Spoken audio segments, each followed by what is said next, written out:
Narito na ang PTV Balita Ngayon. Hindi katanggap-tanggap. Yan ang sinabi ng Pangulong Ferdinand R. Marcos Jr. sa mga nang-aapi sa mga Pilipino sa loob ng ating teritoryo. Bahagi yan ng talumpati ng presidente sa paggunita sa araw ng kagitingan sa Mount Samat National Shrine sa Bataan.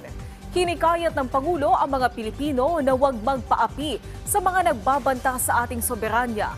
Dapat rin aliyang humugot ng inspirasyon ang mga kabataang Pilipino sa pagiging makabayan ng mga Filipino World War II heroes sa kabila ng banta sa International Rules-Based Order. Ang mga ito ay hindi katanggap-tanggap, hindi makatwiran o makatarungan, lalo na sa panahong ito ng payapang pakikipag-ugnayan ng mga bansa. Tulad ng pinamalas ng ating mga dakilang ninuno, hindi tayo dapat magpasupil at magpaapi, lalo na sa loob ng ating sariling bakuran. Naway, mapagkunan natin ito ng pang-ibayong kamalayan, tapang at lakas ng loob. Higit sa lahat, naway patuloy nitong pagtibayin ng ating pagkakaisa at ang ating pagiging makabansa. Nagbabala ang pag-asa sa posibilidad na umabot sa Dangerous Heat Index ang temperatura sa ilang lugar sa bansa ngayong araw. Kabilang sa mga lugar na tinukoy ng pag-asa ay ang Dagupan City sa Pangasinan, Bacnotan, La Union, Tuguegarao City, Cagayan, Puerto Princesa, Palawan, Aborlan, Palawan at Zamboanga City, Zamboanga del Sur. Asahang aabot sa 42 degrees Celsius hanggang 44 degrees Celsius ang temperatura sa mga lugar na ito. Itinuturing ng pag-asa na mapanganib sa kalusugan ng tao ang 42 degrees Celsius hanggang 51 degrees Celsius na temperatura dahil posible itong maging sanhi ng heat cramps, heat exhaustion at heat stroke.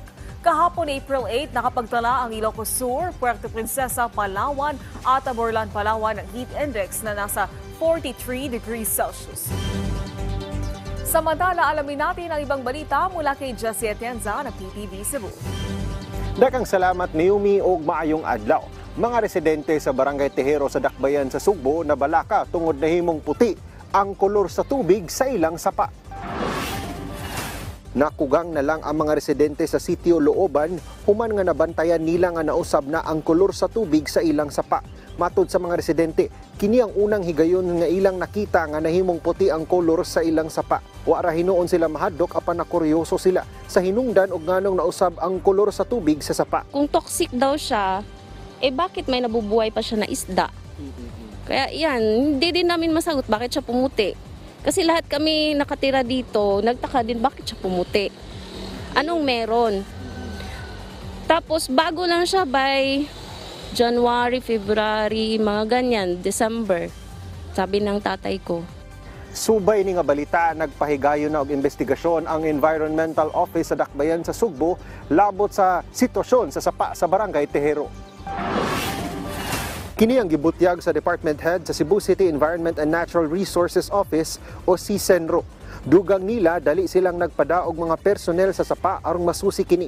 Gikumpirmar sab nila nga nakakuha na sila og water samples pinaagi sa tabang sa Department of Environment and Natural Resources Region 7. Kahit weekend napadala tayo ng mga tao doon kasi very concerning talaga yung nangyari na parang milkshake na yung itsura ng river. So nagpadala tayo ng tao doon to conduct inspection yung Cebu City Environment and Natural Resources. But we also coordinated with DNR MB7 to send a team with CISENRO to assist us with regards to collecting samples of the water because only this national agency has the capability to collect the samples as well as do the laboratory testings. At yan ang mga huling balita mula sa PTV Cebu. Ako si Jessie Atienza.